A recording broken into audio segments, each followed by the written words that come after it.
Welcome to the Mythic Movie Maker podcast, where we analyze movies from a mythological perspective. My name is John, and this is my brother Nick. Hello. Hello, Nick, and today we are analyzing Spectre, the fourth in the James Bond Revelation. I'm calling it the James Bond Revelation That's one way of putting it. because I there's think I think there's I think there's the revelations, and also it's sort of concerning the end of the world a little bit. So, so. it is more apocalyptic than the previous movies. Yeah, but I think all the movies are kind of hinting at this apocalypse of the world getting taken over by evil people, I guess, the evil organization. I would say the first two movies, the evil organization is pretty underground, and Yeah, the but third movie too. Like it's not up until now there hasn't really been a villain that will like upset the world order. haven't they been hinting though at like it wasn't a surprise to me that that was their goal, Yeah, to like like control governments and stuff. take over the world. hmm That's always the goal. Nick, do you have a quote for us? Yeah, I've actually got two. There I were think I there think were many good quotes. Yeah, I think this one I think is the one the filmmaker would want me to use. Please. You are crossing over to a place where there is no mercy. Now, what was the context for that? I kind of forgot that. So that was the widow near the beginning, warning Bond as he goes to the big Spectre meeting where Dave Bautista kills the guy, which I think it's like Like crossing the uh Rubicon.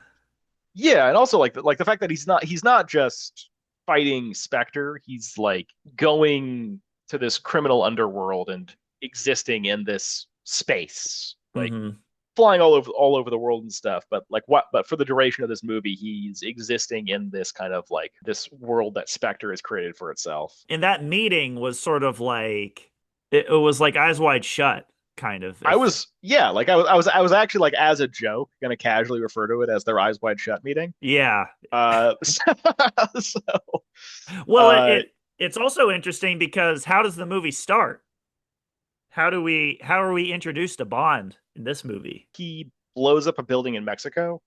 But the very first shot of Bond, we don't actually see Bond, do we? Oh, he's in a Day of the Dead skull mask. Yeah. I feel like that like the Day of the Dead is probably relevant to the story. Yes. I picked up on quite a lot in terms of that may be cromulent or maybe not be. I don't know. There were like a lot of characters that sort of are living are the living dead in this movie, right? So Yeah. Bond had his moment where he died and was reborn, technically. You know, Hmm. in I guess that was Quantum of Solace, Where right? his heart stopped or something like that. Oh yeah, Well, yeah. yeah. Oh, Where no yeah. no. Oh, that's Oh, that was in interesting. that was in Casino Royale where That that was in happened. Casino Royale. He died and came back to life. In Quantum of Yeah. Solace, no, no, no. It wasn't Quantum of Solace. It was Skyfall, where he was shot and then presumed dead. I think there is like also with the whole Day of the Dead thing of this kind of like with the quote that I picked. There's kind of this like this whole thing of like crossing over into this awful new world. So I guess the question I have with that though is like, what makes it different than all the places Bond has already crossed over in his travels? And it's funny too because there was even a scene in this movie where M is told he's trespassing in his own building. But yeah, so what makes this so different than other places that Bond has crossed over? Well, I think it's like in previous movies, it was kind of about like the bad guys were kind of like hiding from the good guys. And in Casino Royale, Mads Mikkelsen just gets well, I think he gets killed by Spectre guys or something. But like the plan for him was just get him arrested. Like a criminal in the sense that like yeah, if the government finds out what he's doing, they'll just send cops to stop him. Yeah. And him being like secretive and hidden and the banker to terrorists or whatever is dependent on him working in the shadows. And I think what makes Spectre different as a villain is that they're kind of like they have this genuine political power where if Bond had just shown up to the Spectre meeting with 40 cops, chances are like the government would have just let all the Spectre people go and be like, oh, these people are all, they're fine. There's Yeah, well, nothing. that's Yeah, that's really the scary part about it is the bad guys consistently escape because they've infiltrated the system so thoroughly that the system doesn't work anymore, you know? yeah, And it's like you said, like, well, the bad guys actually they've come out of hiding so much because they feel comfortable now. And so the good guys have to go in hiding to fight the bad guys. It's this sort of subtle intelligence battle that's constantly happening. And like sometimes the good guys are on top and sometimes the bad guys are on top. And over the course of the movies, the bad guys have been becoming more and more powerful. yeah. So previously James Bond had been kind of like representing the power of Britain and the power of MI6, Hmm. and now it's you have this real genuine underdog story, which is I think exemplified by his rivalry with Dave Bautista throughout the movie, Uh-huh. where like clearly Bautista's the scarier dude, Yeah. and every confrontation they have, Bond has to be cleverer and outsmart him and outfox him. What is the significance then of him gouging the eyes out of that other guy? Like, so that other guy was going to find Kill Bond, maybe, I guess, or he was gonna put an end to I don't know. He was just gonna be the agent to he was gonna be the new Le Chiffre, basically. Dave Bautista kind of went in there. It was all very like done ritualistically, where he just walked in, stood next to that other guy, and gouged his eyes out and Well, I think killed him. yeah, I think we're seeing how Spectre operates and how Spectre wants the world to operate, Yeah. which is that like the guy who is the ideal candidate, who has all the right credentials and has shown his loyalty to Spectre, is being interviewed for this position, Hmm. and then someone just shows up and just proves that he's the badder dude by just killing him. Yeah. And Spectre was like, "Yep, might makes right. You're the guy." Yeah, it kind of does kind of showcase their what they value and Yeah, their like there was philosophy, I guess if you could yeah, call it that. like there was no gasps of horror, there was no like claps of excitement. There Yeah. was there was it was just purely business. Like this is how business is done Yeah. under the Spectre umbrella. And it also felt prearranged. Like the bad dude had to show how much more powerful he was to everybody. And yeah, it's like everyone was just silent. The whole place is so clean and kind of sterile.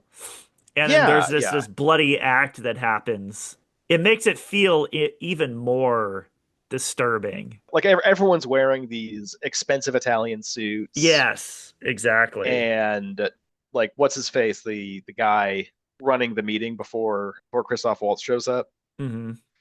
was very dry and boring, and Yeah. uh They were talking and it about numbers and percentages and stuff. And yeah.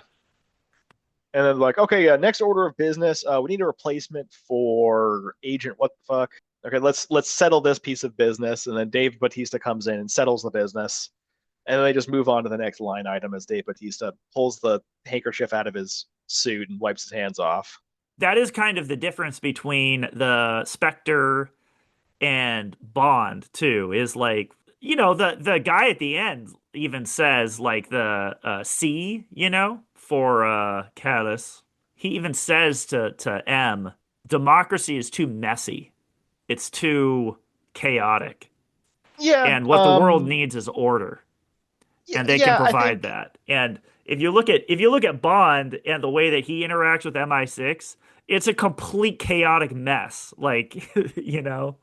Yeah. Like he's out of control, and even tries to put order on him, like putting that tracking stuff in his blood. And then Q starts acting out of order, and Hmm. they're in on it, So Yeah, like I think there's also in as Spectre as a foil to MI6, when M goes on his speech about like defending the 007 program, where he says the license to kill is also a license to not kill yes, if you look the man in the eyes and you make that decision in the heat of the moment. Be- Meanwhile, in Spectre, if you're sent to kill someone, you kill them yeah, 100% of the time. because There's Spectre told you to. yeah, There's no Spectre told other you to, and also way to like go. mercy is just not a virtue. It's almost better to kill a bunch of innocent people on your way to kill the guy that you want to kill. Like that's totally fine. But refusing to kill the guy that you're supposed to kill is 100% verboten. So what else about Spectre? Like, how would you? Spectre was revealed during this movie. Is there anything else that you could think of about the way that they are? Like their symbol was an octopus. I'm not sure what that means exactly. I'm fairly sure that the actual symbol for Spectre is an octopus over the world with its tentacles like covering the planet. Uh-huh. So I think that the whole point is to like envelop the world under Spectre's control, encasing it almost. Back to Dave Bautista. I kind of Yeah, think I think like, yeah, he's very specifically supposed to be Bond's like counterpart in Spectre. I would say yes. I mean, I also think Blofeld, Christoph Waltz was in Oh a way yeah, too. But so with Bautista, I think one of these characters probably needed to go. I think maybe.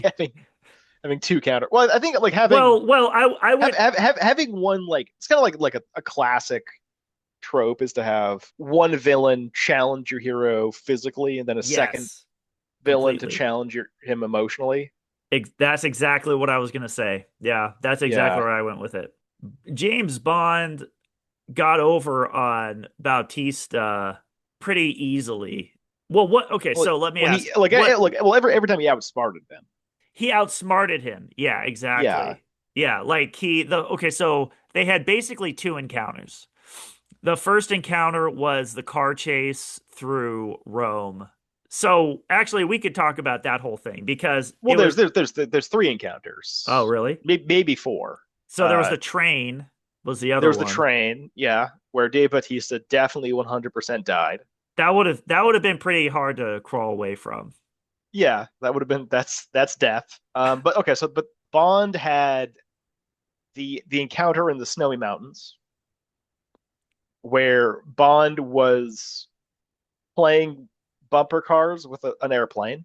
This was one of the reasons that I thought the movie was a dumb movie. Was Well, the yeah, the airplane scene that was kind of dumb. but I think But there yeah, was okay, there was I have a reason for it. okay, But we'll get to that all later. We'll get to that okay, yeah. later. Yeah, so there was car chase at the beginning. There was the mountain scene where we encounter Doctor What's Her Face. Okay, so the car chase scene. So Bond steals this old-timey car, because Bond throughout all of the movies is obsessed with the past a little bit. Like he Hmm. he wants to reclaim kind of the old James Bond, the grandeur of it. But everybody is telling him that's old hat. That's not the way things work anymore. And he's actually trying to convince everyone in MI6 like no, the old way is the best way of doing things. And I just let me show you because this new way with all the computers and stuff, the bad guys are better at that than so we have to rely on the old ways. And so he steals this old style car that's actually made for a different double O agent, 009. And Well, that wasn't like an old timey car. That was like a a Oh, was it? new sports car type thing. I guess The it the was the like, yeah. the old timey car is the burnt out husk that's Oh, still in yeah. Q's office. So it's yeah, so it's a new car, but I mean old timey as in like it's updated, but it has all the gadgets, like the old Oh timey gadgets. yeah, yeah, like the machine gun that comes out of the exhaust, like that kind of thing. Yeah, but what Yeah, happened with that? he drove it into the river. No, no, what happened with the machine gun? Oh, it just didn't have any ammo. Yeah, it It didn't was have any useless. ammo. James Bond, he hasn't unlocked that ability in a video game yet. It's how I looked at it. It's like, nope, you're not cool enough yet to use this. You got to wait till the next movie or something.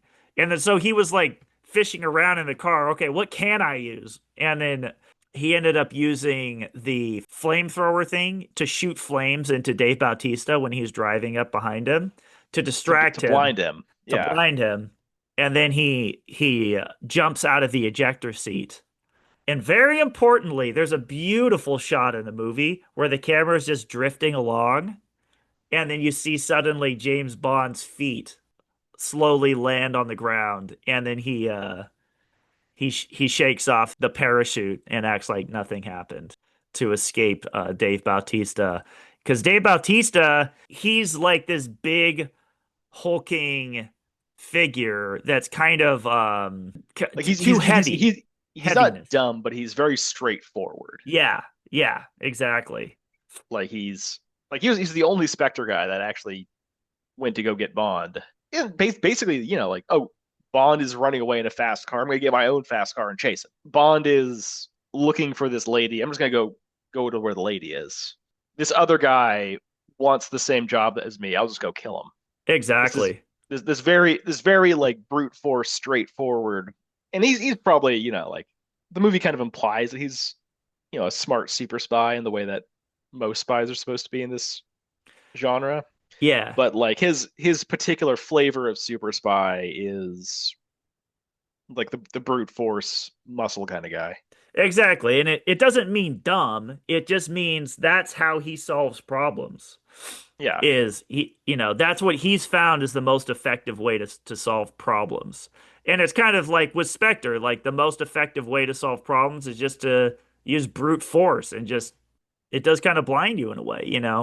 You are kind of blinded to possibilities if you have this brute force mentality. Yeah, like Um if you're only ever the wolf, it's hard to think like a rabbit. yeah, they can't think like Bond, but Bond can think like them. He's Yeah. actually his whole journey into the underworld has taught him how to think like these guys. Hmm. And so that's the way that he can outsmart them. And it's kind of interesting too that so the guy that Bautista replaced, you know who he kind of reminded me of? Because he was kind of this suave sort of spy guy. Yeah, like slick. Yeah, he was a slick guy. He was confident. He was good looking. He was clearly intelligent. What Spectre was saying is we tried that in the last movie, Hmm. and it failed. In this movie, we're just going to try brute force because that guy kind of reminded me of Silva. Was that what his name was? Yeah, De Silva. Javier Bardem.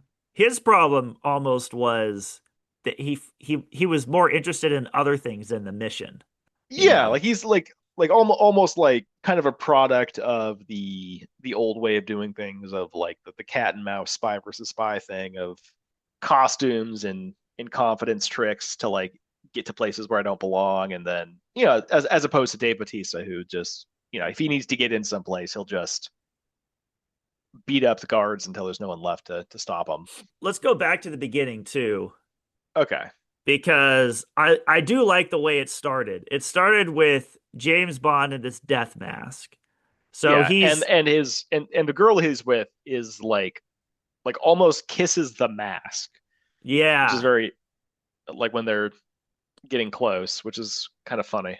When it's also like this this comfortability with death is very attractive too. I think that might be why a lot of the girls are really attracted to James Bond is because he's like not really afraid of death.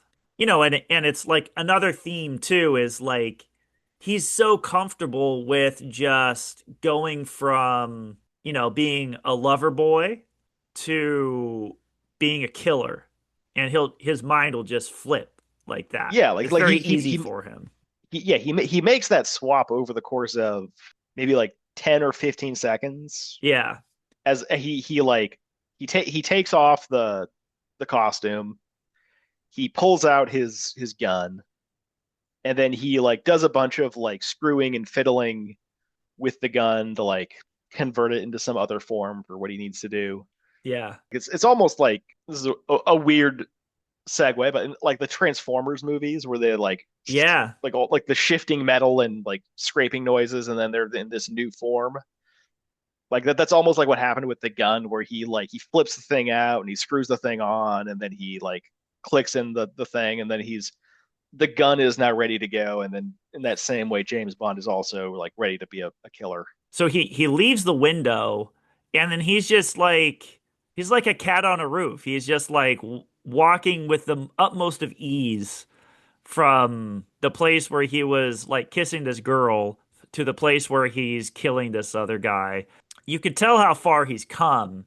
The comfortability that he Yeah, he's has very now nonchalant. is Yeah. very nonchalant, and he's almost, to me, it felt almost like he was floating above the streets of Mexico on those rooftops. Like it was just Mm. so that's how at ease and how light he is. And I felt like that lightness to James Bond was evident throughout the movie. Like with the parachute, he just sort of landed very lightly.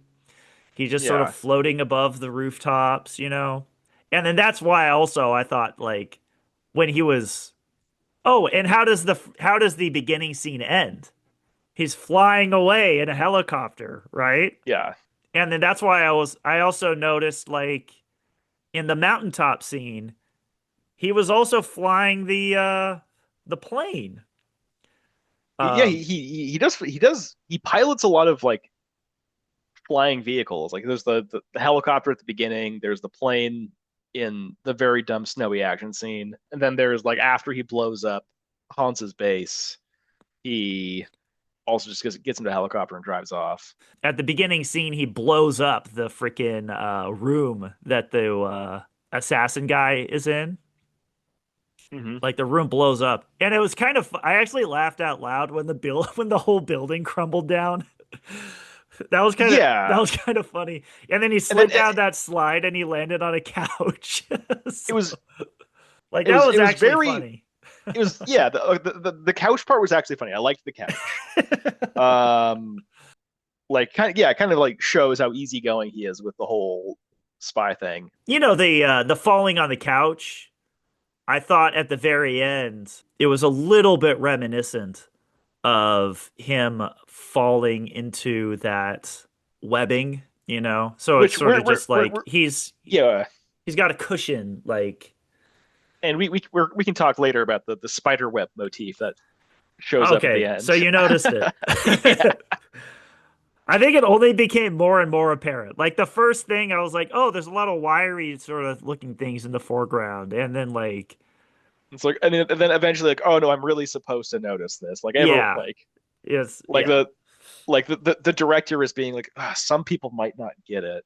yeah, and a lot of people probably still didn't. So, Yeah, it's fair point. The bad guy really does try to bring Bond's past back into play, yeah, and he tries to and get under his skin all the time.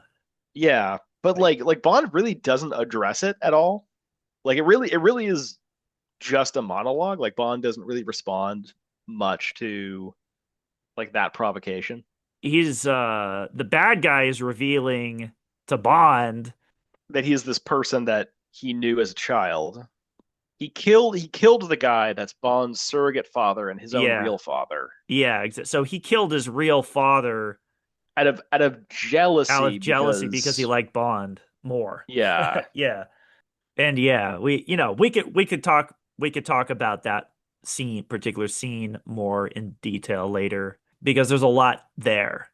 But Yeah. all of this is to say is like he keeps challenging all of the lessons James Bond has learned throughout all the other movies, and James Bond is choosing to rise above these challenges because he's above them now. Like he's already worked it out. He's gone there, dealt with it, and moved on from it, you know? It And is so when you yeah. try to attack him mentally, because that is what Christoph Waltz is doing. He's attacking James Bond intellectually. Yeah, but like in that sense, like he's not like he's attacking this aspect of James Bond, but he's not really ever treated as a credible threat in that way. Like all of his provocations really do seem to be to completely like Bond is completely unaffected by all of them. Like he's Yeah, well, that's the like point. like like in yeah, but it's very strange to have like the main villain of your story in the main way that they're supposed to challenge the hero be a complete non-threat. Well, I mean, I think that he was. I He think was that he was he he was he was was he was he was a challenging, you know. yeah. And then at the very end of the movie, he really challenges James Bond. But, we could talk about that too. But like that's the whole climax of the movie is the ultimate challenge and will James Bond overcome it, right? The question that I want to know for this, what lesson is James Bond learning, you know? And we don't have to answer that right now, but that is the question that I want answered. All right, so Uh tell me about the comet. What were your thoughts on the comet? oh yeah, like the idea of this really incredibly fast object and as it gets into the atmosphere also extremely hot. This really energetic powerful thing, powerful enough to create this giant crater that he built his little villa in, is now just this kind of impotent just hunk of metal.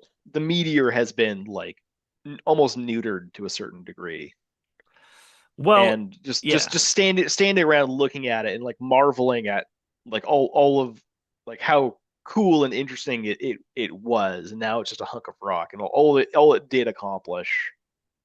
And I think he's trying to imply that that's kind of Bond and MI6 in general, Yeah. is that like, oh, you were this powerful thing that shaped the world as we know it. Like all of this spy stuff that happened in the past was so big and important, and all these 007 guys with their license to kill were so powerful, and like now you're just all useless. So you think the comet represents Bond? Yeah, Bond and his whole way of life.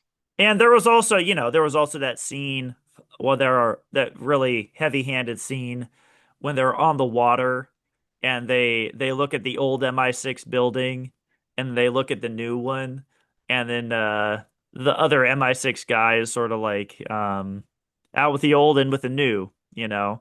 sort of thing. And that's like a constant theme throughout them as well, is like they're kind of asking the same question as you, which is like, why should we care about James Bond's past? Yeah, and like the new Like, building looks a lot because like an office building or a shopping mall. yeah, I feel like the original James Bond, the Sean Connerys and Pierce Brosnan's and all, they have no past.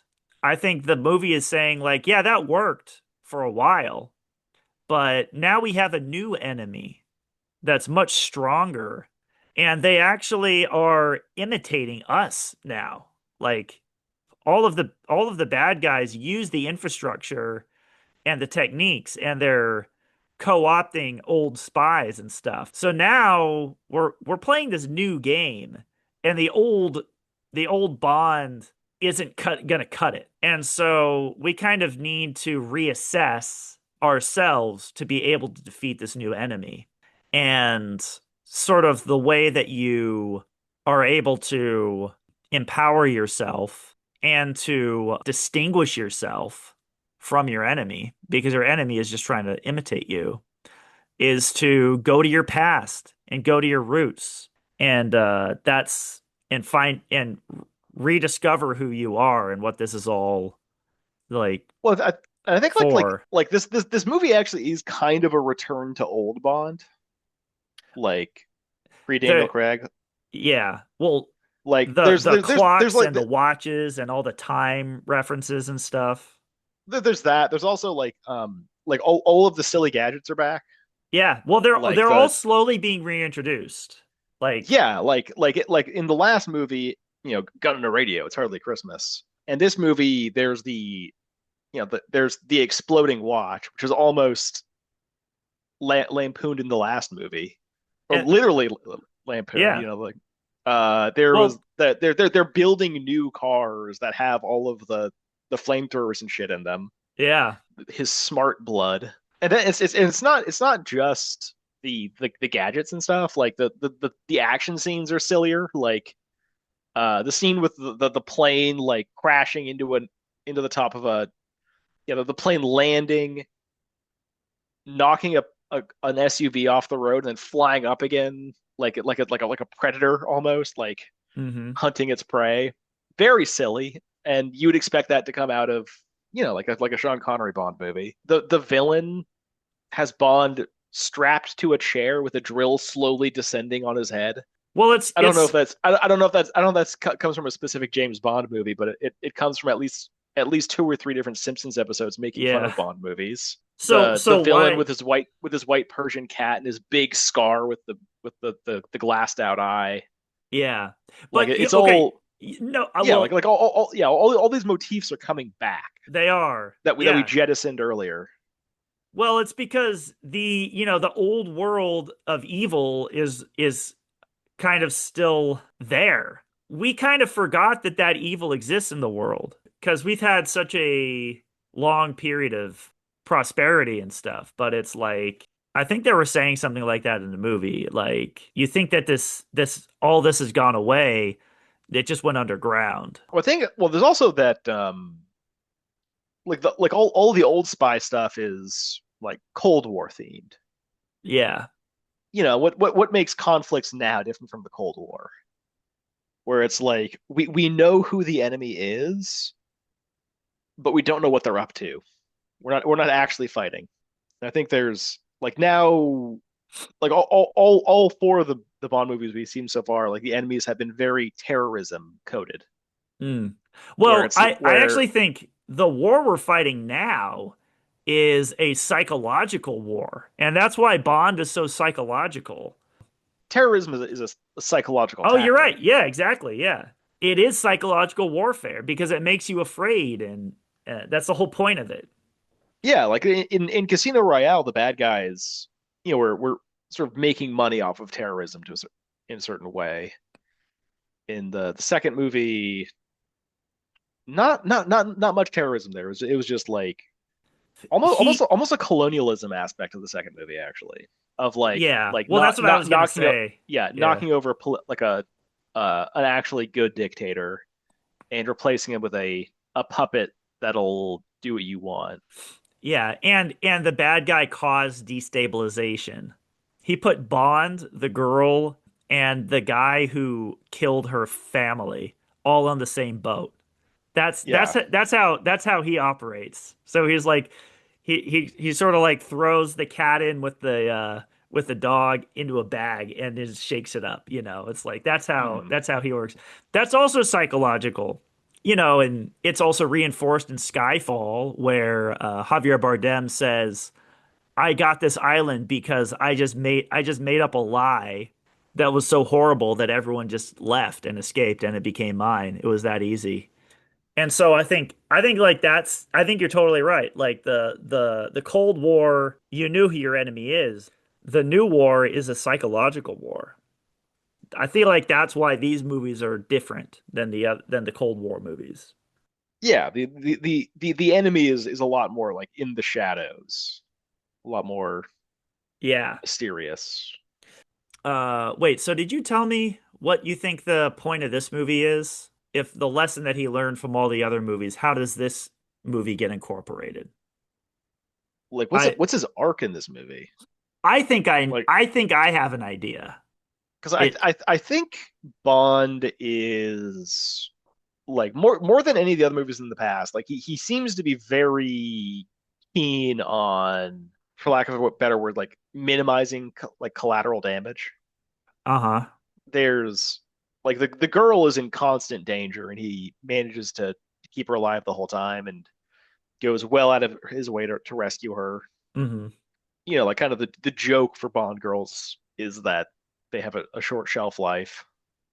And in this movie, he actually references that, the Yeah, bad guy. He and takes credit for all of it.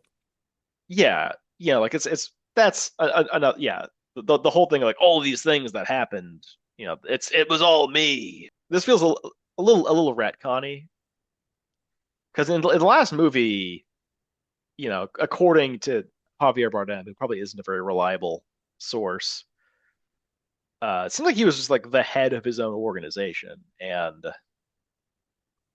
like he wasn't really being puppeteered by anyone.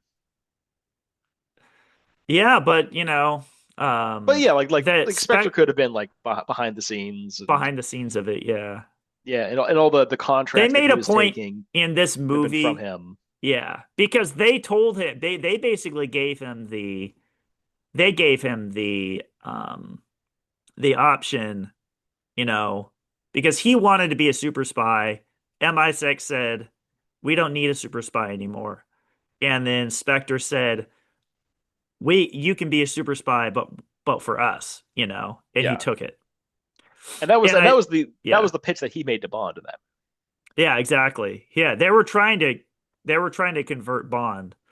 And I think that is what Spectre is too. And this goes into my what I think James Bond's journey was in this movie. Spectre is sort of like a dark spirit, A right? Spectre. It's a Yeah, specter. And, if you look at Christoph Waltz in this, he is James Bond's dark brother, you know? He's the dark version of James Bond. They make that point over and over again, yeah, especially at the end. Like first off, he calls him his brother, but sort of like the Kane of the bunch, where he killed the father or did some evil thing, out of pure jealousy. And and at the end of it, they're like James Bond walks up to the bulletproof glass and his reflection is covering Christoph Waltz's reflection. So it's like they make this point over and over in the movie that they're like James Bond is the force of light and Christoph Waltz is the force of darkness. yeah, yeah. And Like they're the he's same. And just like MI6 versus Spectre and I would even say the concept of Spectre versus the concept of spirit.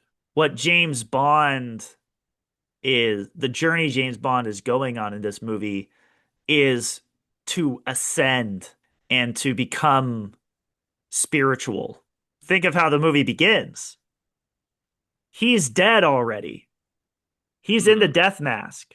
And then he ascends to the top floor, floats across the top of the buildings, and then completes his mission. He's flying all the time. He's in the parachute. He's becoming a spirit. And I think the point of the movie in relation to Skyfall is you have to fall. You have to be like that comet and have a crash to rise up from it. And you have to die in a way. And you have to rise up and be resurrected to become spiritual. And only then can you defeat an enemy like Spectre. Only then, once you're spiritual, can you fight the forces of darkness. Once you have embodied the force of light, you know? I like okay, but he is successfully fighting Spectre from the start of the movie though. Like But Spectre, they, he didn't even know he was fighting Spectre. yeah, but like He couldn't see it.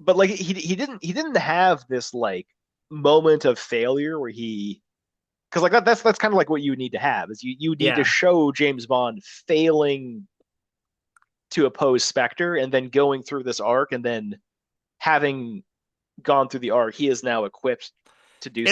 It's not that But he's like it failing, it's that he's confronting these unseen dark darknesses within him. Okay? So Casino Royale, he starts off the movie confronting his like embodying the shadow and embodying darkness and not being corrupted by it and not being pulled in by it. yeah. And then losing Spectre or losing Vesper, that was a fall. And then going back to his past, which he would really like to forget, and confronting sort of like the darkness of his childhood. He doesn't fail, but he goes and he confronts these things to make him more psychologically powerful. And remember when I was telling you we're in the Casino Royale when he went to Venice with Vesper and Yeah. the sailboat that they were riding in was called Spirit. I think that was a clue in the first one that going to become a he was going to become spiritual eventually, but he just wasn't ready yet. He needed like something terrible to happen to him, which is Vesper dying. I think that was really the major fall in the whole series. Yeah, yeah. Like Vesper dying is really the only truly lasting setback that continues between movies. I want to move more on the theme of air because I feel like throughout the movie there was a giant theme of birds in the movie. Of birds. Of birds. Think about the speech that Christoph Waltz gave. The story that he was telling, like the rat story that Does he tells a story about birds? it's like the rat story that Silva was telling in the last movie in the same scene where James Bond is like trapped in his lair. Christoph Waltz was telling a story about cuckoo birds. Oh, yeah. What was the I don't story though? What was it? Do you remember the story? Yeah, well, yeah, like he was just sort of describing how cuckoo birds work, which is that the cuckoo bird will fly into the nest of some other species of bird, lay an egg, and then the cuckoo hatchling will push all of the eggs out of the nest and sort of and then the victim bird parents will feed the cuckoo and treat it as their young. Yeah, And he was just exactly. kind of like explaining how James Bond is the cuckoo bird who stole his father's love from him. He's calling James Bond a cuckoo bird. You cuckoo bird. I'm gonna say You're a it in cuckoo the bird. evil German accent too. You cuckoo bird. I don't know. Yeah. Yeah, you're such a cuckoo bird. But and you're gonna hate this. I think and right after he gave that speech, what did the cat do? It jumped onto his lap. It jumped onto James Bond. Yeah. And what do cats do? Yeah, no, no. They eat No way. birds. Okay, so but James Bond isn't the only bird in this movie. Oh, Swan. Swan. I no, no. Yeah. There is no bird through line. I'm There not. is believe me, Nick, there is. And I'll convince you. Let's hear So, it. okay, so and Swan is the girl. Yeah, And what is her job? she's a doctor. A doctor of what? Remember that form that James Bond filled out? It seemed like she was like a psychiatrist of some kind. Yes. She was a psychologist or a Oh, psychology and what doctor. do they call bad doctors? Quacks. Exactly. Ah, And I think where that they actually said that in the movie. I don't think they did. Oh, okay. I don't think But they called her a quack. but it all is very fitting, isn't it? That she's a bird, he's a bird. He's flying all the time. She is a psychologist which is dealing with the mind, which is typically associated with air, like head in the clouds, sort of. That I think she is the one that sort of guides James Bond she's the counterpart that is representing his ability to fly now and to become a spirit in a way. And Oh, well, there's also that what does he say? It's one of the best quotes in the movie, I think, actually, even though it's dumb. What does he say when he throws the watch at Christoph Waltz? It's I remember he says like something about like he tells her like something about 1 minute. Wait, what does he say to Christoph Waltz during that okay, scene? so he gives her so he's taking off the watch the whole time. Yeah, he's holding it in his hand. He's holding in his hand. And just real quick, there's also a theme of going back in time in the movie. The last shot is of Big Ben, and so, Yeah, which is like a relic of the past that has a big clock on it. And and then the watch itself is a symbol of the old James Bond of the past, incorporated into the modern James Bond. yeah, And it's counting down. Okay, a minute. It's yeah. counting down. And then in Latin, he says something in Latin, which is a dead language. And Uh-huh. Christoph Waltz doesn't understand it because he's not rooted and he doesn't know what James Bond is saying. Yes, he says I can't hear you. I can't hear you. And then Yeah. James Bond says in English, the Doesn't translation of the time Latin, fly? doesn't Yeah. time fly? And it's a great quote because it's referencing not only the goofiness of the of throwing a watch. It's a great Yeah, the pun. exploding watch, yeah. Yeah, it's like throwing a watch is making time fly. And also Yeah. he's referencing their past, which is, they haven't seen each other since they were Yeah, yeah, like children. oh the years have gone by quickly. That Yeah, we're now here together again. exactly. And then that's how he vanquishes Christoph Waltz. So I absolutely. So you're talking about like you didn't like this movie as much. That's the kind of thing that makes me adore this movie. It's like so symbolically rich. Like, Yeah. So like the like clocks and like the passing of time mhm. and specifically like analog clocks representing the past. I feel like that's all in the movie. Great point because when Christoph Waltz pressed the button at the very end, it wasn't an analog clock. It was like the It was digital. alarm. Yeah, it Yeah. was a digital clock. Yeah. So I think like yeah, like time and the passing of time is like fairly integral. So like basically the whole quadrilogy so far. Bond himself being a relic of the past. Yeah, and it's there is sort of a anxiety from the filmmakers, you can kind of tell of Yeah. like, so why are we reviving James Bond again? Like, why are we doing these movies? An Yeah. So anxiety like I wish the modern Hollywood felt yeah, so about like Ghostbusters and stuff. so these movies are they are in dialogue with the older campier movies. But I think they're successful because they are in dialogue in a way while incorporating all the old aspects that could work into a modern James Bond. Yeah, I think and that worked for me up until this movie. Like to me like having this very serious action movie with like real three-dimensional characters and maybe not believable, but believable in the moment intrigue Hmm.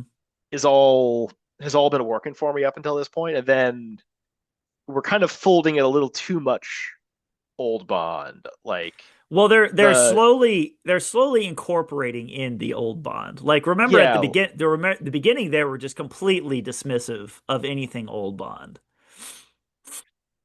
And now I feel like it was a strategic choice to slowly introduce all these old Bond aspects. yeah, like you could argue that like jettisoning almost all the gadgets and most of the horniness, kind of lampshading how much he drinks is Or all basically saying like it's a problem. downing an entire fifth of vodka worth of vodka martinis. Was hanging out with one of his friends earlier. Was like, hey, like the guy came by and was like, hey, you should you finish the whole thing. That's Yeah. it's not good.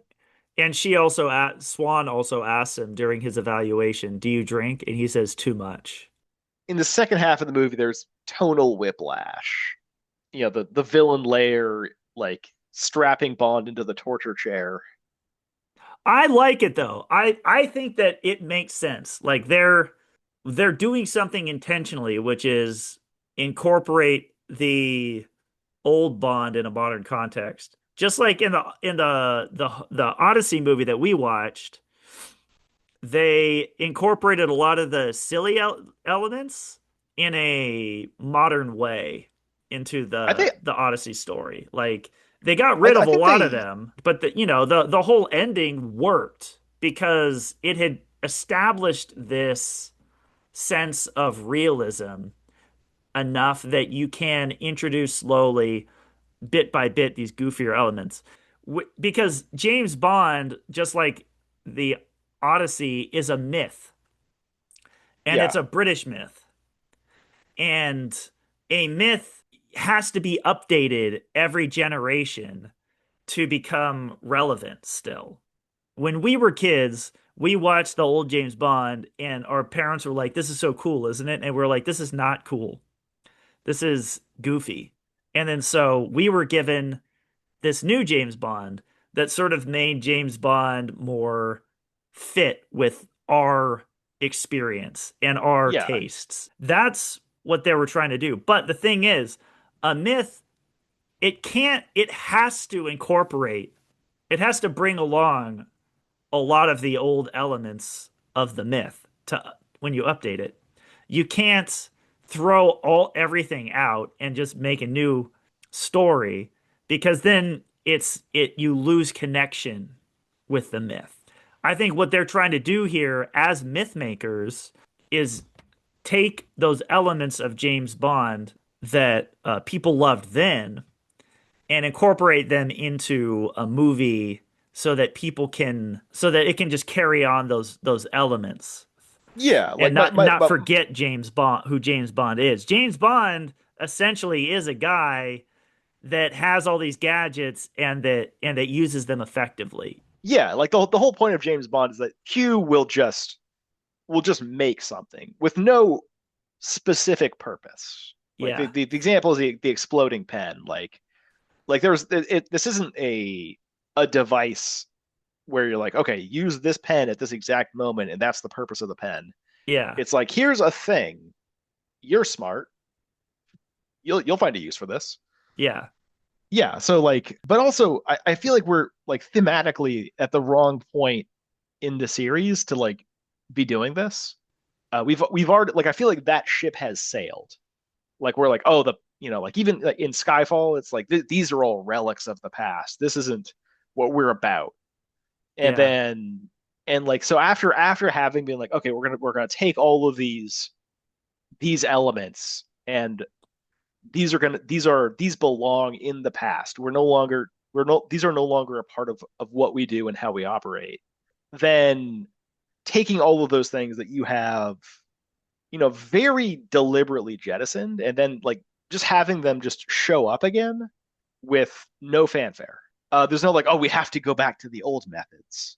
There's no scene like that. There's no person being like, oh, all of these things that we thought were dumb turns out like yeah. they had to use. Like there's Okay. never Well, yeah, it's so I think fine. so like yeah so yeah my I mean, complaint is the point of is it, that yeah. it's like thematically inappropriate for everything to be showing up here now in the fourth No, well, you movie. have to think of things as symbols, okay?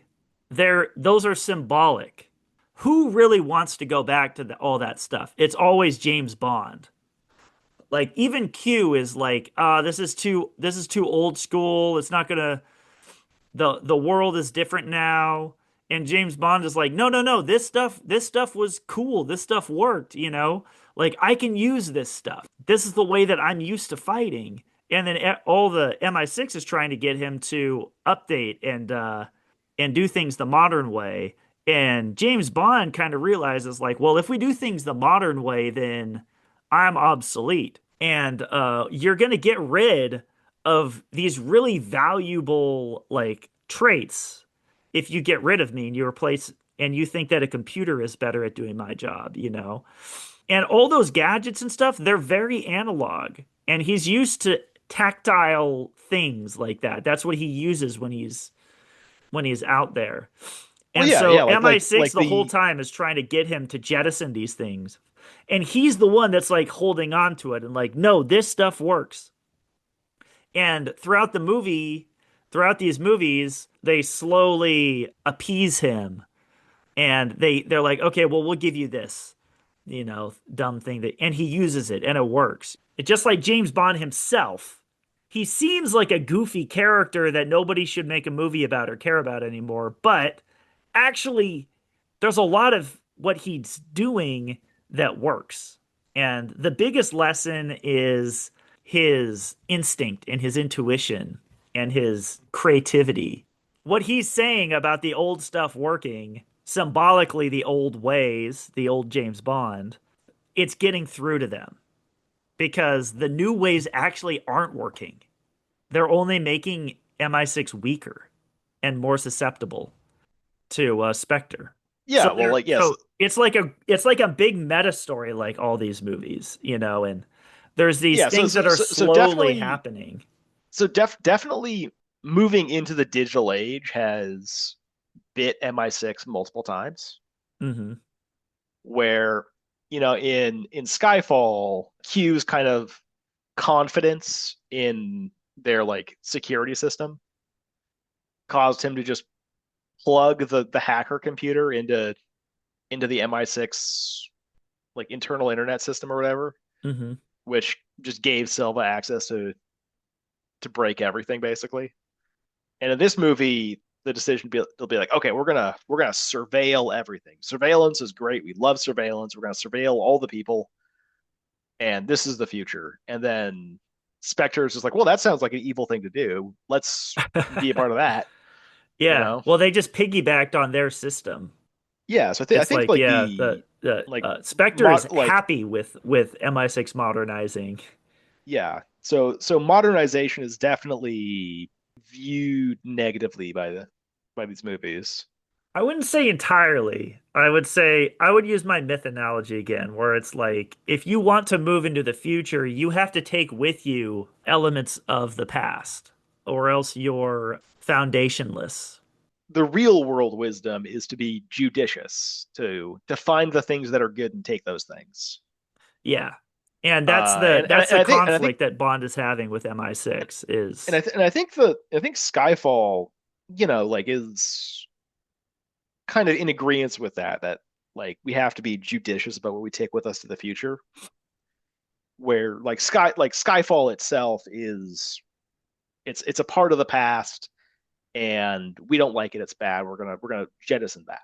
Mhm. But these other things, like we want to keep the sort of the human element to spy work, and the boots on the ground Yeah. license to kill is an element of humanity that we want to keep as a part of our system. And they're both working towards each other too. Like MI6 is helping James Bond move into the future and not be stuck in the past. And James Bond is getting through to MI6 too. So it's this constant dialogue that's happening throughout the movies. And That could be part of the reason why like the chemistry between Bond and Q is so good, is because their relationship is developing over time. Bond is becoming more and more trusting of the cyber warfare tech stuff that Q is doing, and Q is kind of you're totally uh right. yeah, and Q is moving towards Bond with the exploding watch and the funny car. Yeah. Yeah, because if you think about their first meeting, like Q is so dismissive of Bond. Yeah, You I think know, he like calls him a relic or a dinosaur or something. yeah, well and then in Skyfall, yeah, he's like they're both looking at that big ship being pulled towed into pasture Yeah. And he's like basically saying like, "Hey Bond, that's you." Yeah, yeah, like And then now, yeah, they're kind of working together. Q Bond says, "Let me disappear for 48 hours," and Q's like, I "Fine." don't what he's like Yeah. I'm got yeah. Yeah, Q's response was like, "Oh, this is going to be really bad for me, but like Yeah. you're James Bond. I've seen you in action. We'll see what happens." Yeah, James Bond keeps proving the old ways work. So I think that is interesting too. Yeah, their relationship is very representative of that whole young versus old. And it is cool that they made Q like a young Gen Z kid. Like they like it was perfectly done Yeah, and I with the think Gen like Z attitude also. yeah, and I think like Ralph Fiennes in this character or M, I think actually, he sort of becomes almost a proxy for Bond. Well, one like his big speech where he defends like the notion of a flesh and blood agent Oh yeah, yeah. over a drone. But like what I mean as a proxy is like a lot of the conversations that he has like with Q, you could imagine Bond saying those things.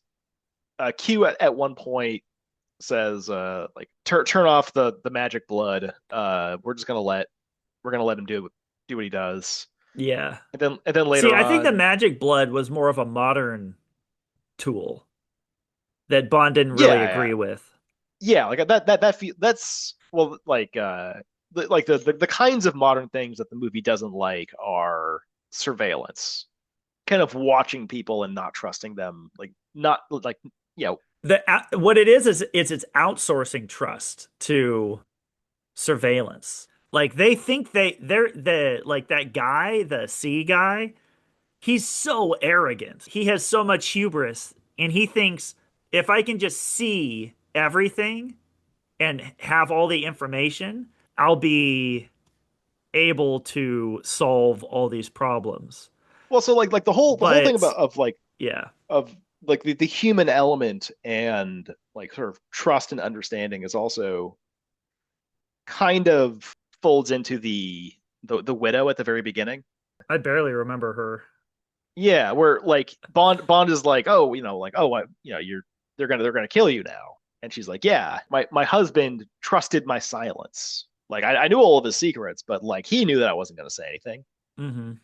But like Spectre Spectre, doesn't the have organization, trust. yeah, they don't trust anything. So Yeah. like the most straightforward way to solve the problem of her walking around with those secrets in her head is just to kill her.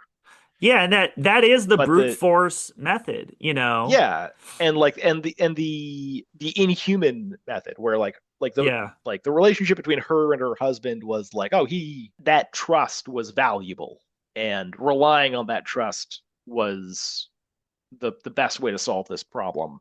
Yeah. And Spectre is just like, nah, fuck it, we'll just kill her. It's the easiest option, but it just doesn't work. Well, like it does work. It Like does it does she wouldn't have told any of their secrets if she was dead. But like it's this it's inhumane. it's inhumane, It's yeah. evil. So Walking why is around in life and not trusting anyone is just a terrible way of existing. yeah, because you see people as like a binary, is like, is this person more useful to me dead or alive? And to see Yeah. people that way is so mechanical. It's so digital. It's so like off on. So why does that fail? Why can an organization not work that way? Well, the two approaches come to a head as the climax of the movie, where Hmm. like the Spectre way of doing things is kind of represented by C and Christoph Waltz, and the Bond way of doing things is kind of represented by M and Q and Bond. And M and Q and Bond, they win the day. Their way of their very human trust based system of doing spy stuff is shown to be victorious. Okay. Well, okay, so I want to pause there and we'll get to the end and why their way wins. But first I need to talk about Swan. Or should we? Oh, screw it. Okay, well, let's just go on. Let's just go on with this conversation. But yeah, I do want to talk about Swan. We can talk about Swan. No, well, okay, I, so I but think I let's just had a complete finish. thought. So it's also funny that the bad guy, his name is C, and he's able to see everything, you know. Like Yeah. that's what he wants. Yeah. I hope that's not. I don't know. Yeah. I don't know how That's they choose these names. There's a difference between seeing someone physically and seeing who they are. It's sort of like the Avatar notion of I see you. I Yeah. see you, as in I see into you. That's what Bond does. He's able to see into people. He's able to read people. Yeah. And And that's something none of the bad guys can do. They can't, they just react to what physically is happening at all times. James Bond can outmaneuver them by using his ability to see through them, see into their intentions, see the games that they're playing. yeah, and I think that that's like the bad guys being not particularly subtle Yeah, is like that's straight out of Casino Royale of the idea of his poker tell being weeping blood. Like once you get in the room with these people, they're barely human. You yeah, can read them like a book. yeah. And they themselves are blinded. They're blinded by their lack of humanity. Like because Um, they need to be basically inhuman in order to do the things they do. exactly, exactly. They remove that humanity and it limits them completely.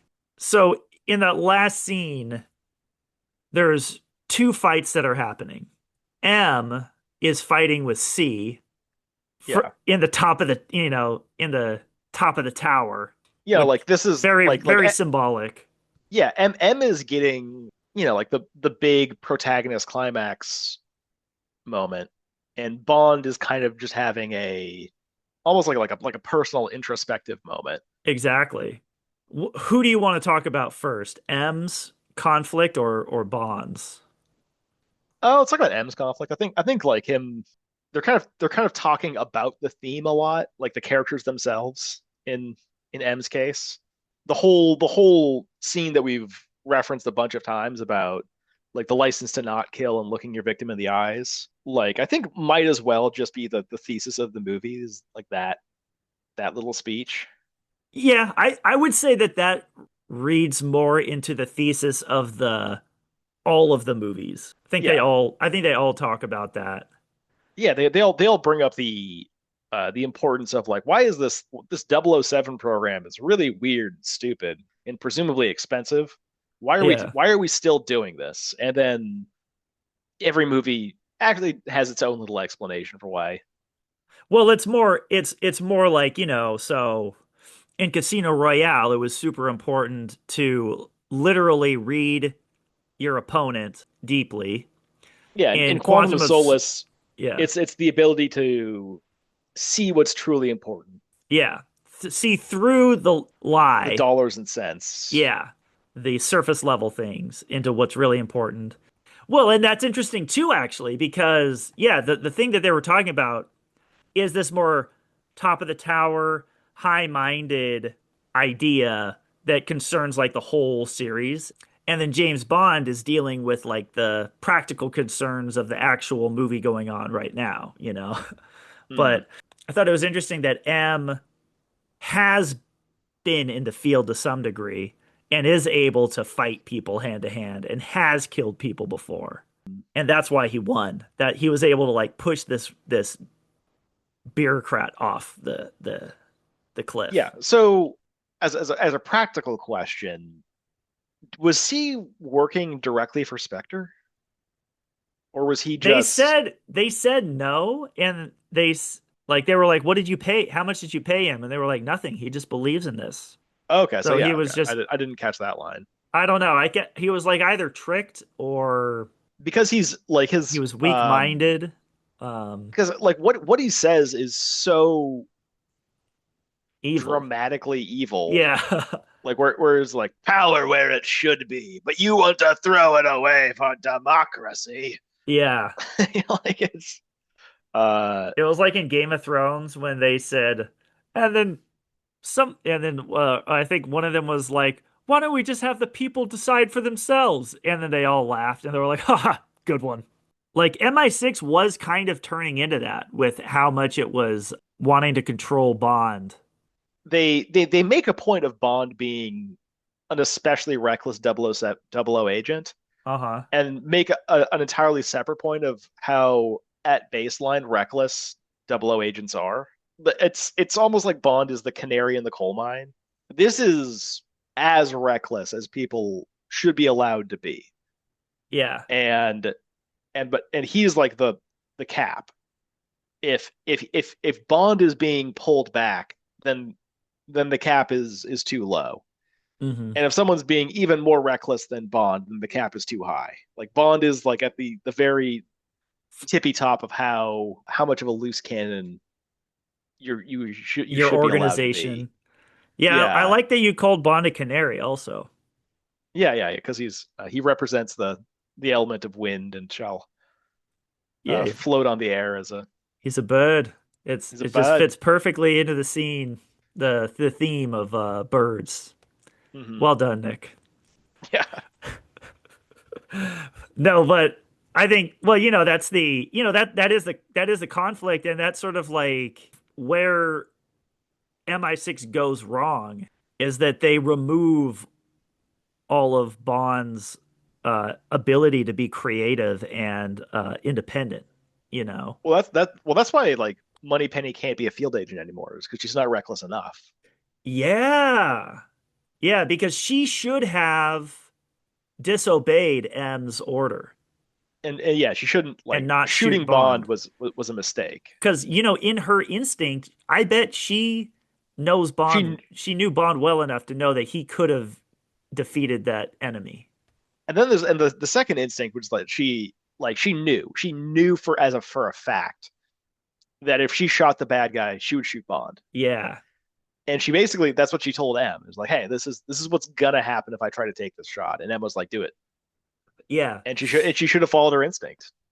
And she should have followed her instinct, but instead yeah, and that's what proved that she's a bureaucrat. She's just good at following directions.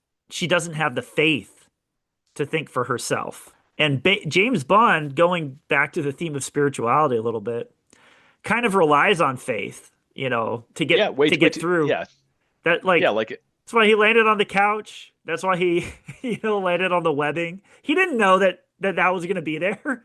He just had yeah. faith. That's kind of like not something that you can see in a surveillance screen.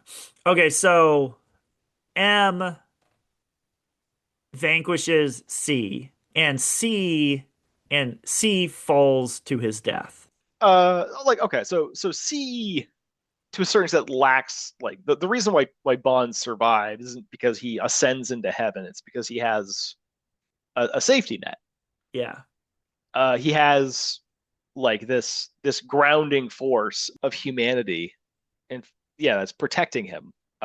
He jumps off the building with Swan, and they are together they are cushioned. Exactly. Meanwhile, M has not M. C has no trust for anyone. He has no. Yeah. He He doesn't can believe in only anyone or trust anything. C can only trust what he sees. More on that, like his trust that he placed was in this CNS organization, Yeah.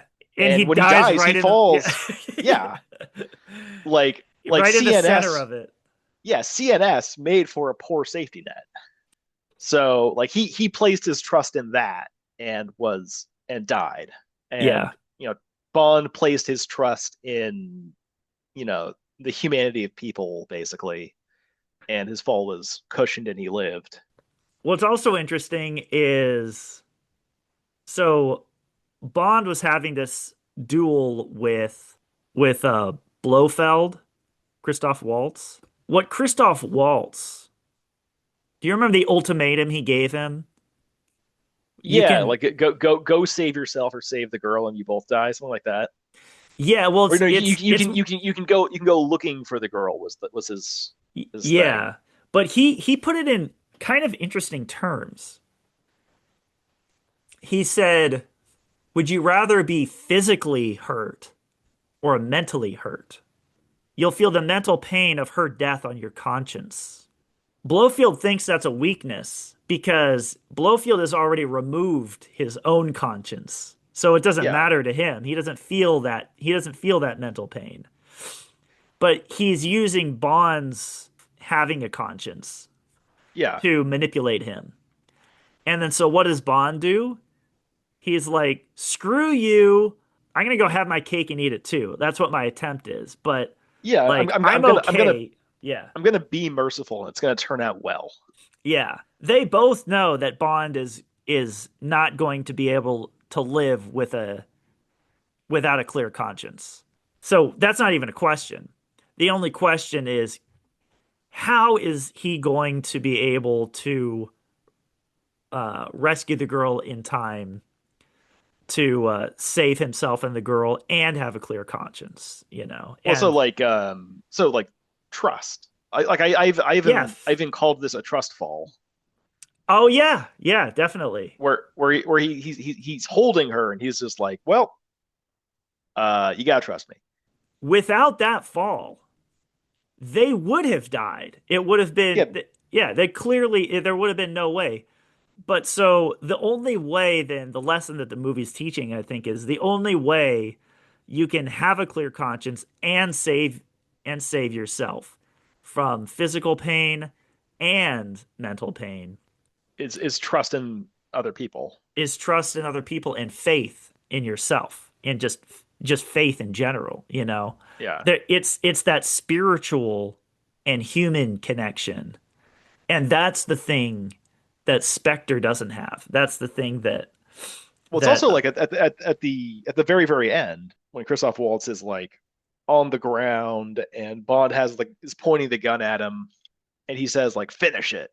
You know, it's like because to him it's like okay, but like you are the more powerful person. You have won yeah, this you've contest, and the natural thing is for you to kill me. yeah. And Bond kind of reiterates the action that Swan takes earlier in the movie by like knocking the clip out of the gun and then taking Yeah. the shell out of the chamber. Like he's Yeah, yeah. like by like unloading this gun, he has chosen mercy, just like M said. Like he's chosen not to kill. Well, another interesting thing too is before that even Bond shoots down the helicopter with one bullet. Like that's an act of faith. Like that it's just crazy that happened, but Bond wanted it to and it did. And so, Yeah, I did not think very highly of yeah. that But scene. okay, Yeah, so but like it is truly an act of like you could call it faith or you could call it confidence. Like he just knew that he's so good with a gun that he would yeah. be able to. And it's Christian in a way, like my shot is true, like the truth of God, you know, and Bond's Well, there accuracy in this movie is incredible. There was also that scene where he was in the crater and he shoots the guy like on top of the crater, you yeah. know? I don't There's some kind of like David and Goliath moments in this movie. Like the whole storyline of like him versus Dave Batista. yeah, totally. Very Dave and Goliath, but also like firing his pea shooter pistol hundreds and hundreds of feet to hit the gas tank on this helicopter is a pretty like probably not intentional, but a one-to-one callback of like David and Goliath. No one would ever plan that. No one would ever be like, "Okay, and at the very end, I'm going to ride in a boat and shoot the gas tank of the helicopter." It was Yeah, like, I'm going to shoot this moving helicopter from my moving boat yeah, with my with a Walter tiny gun. PPK. Yeah. Yeah, And that's another reason why Bond will always succeed over Spectre, because Bond thrives in chaos and the world is chaotic. Like, not everything can be planned. And that's what Spectre wants. Spectre wants complete order, complete planning. They don't want any chaos into the system. But it's like Jurassic Park too. You know, all these movies we watch sort of converge Yeah. on the same themes. But it's like that was Malcolm's argument to the old guy. What was the old guy's name? Hammond. Hammond, yeah. That was what Malcolm was trying to tell Hammond is like, dude, you can't control the entire world. Like it's just too chaotic. It can't be done. Like you can't pen in the whole world. And Spectre is like Hammond, and they're like, no, I think I can. And then James Bond comes in. He's got to be extremely frustrating because all of their plans go into doing this task, and this tiny little one individual disrupts the entire thing. It's like this one little chaotic 007 agent, you know, can disrupt years of and millions of dollars worth of planning. So like Bond villains and supervillains kind of have that in common where like the villain is a builder and a planner and a maker of things, and the hero just breaks things. I think the hero disrupts the plan, Yeah, he's a disruptive force. but well, that makes him sound bad though. Well, I think like it's well, like no, no, like the skill set of a super spy is someone who does disruptive, destructive things, and you need a villain who makes bad things that need to be destroyed. Like Yeah. that's that's not even like a thematic thing. That's just like a practical. You know, chaos can be good and order can be good, or chaos can be bad and order can be bad. It's just you have to see is it a water order or an oil order? Yeah, And you have to yeah, be like able to is this distinguish. yeah is this organization built on human principles, or is it evil? And that's what C couldn't see. He couldn't see if he couldn't he and I think that's actually the lesson of C is he actually was just a dupe, you know? He Yeah. didn't get Well, any yeah, money. He just believed in all these lies that Spectre told him because he couldn't actually distinguish good from evil. not only is he kind of inhuman, he's also just like kind of dumb. Yeah, yeah, he is. Yeah, he's not evil, but if he was smarter, he probably would be evil and be working with Spectre. Like it's like Possibly. he had yeah, he has a lot of common ground with Spectre, but he's the trait that he lacks is vision or competence to a certain extent. Like he's not a mastermind, he's a patsy.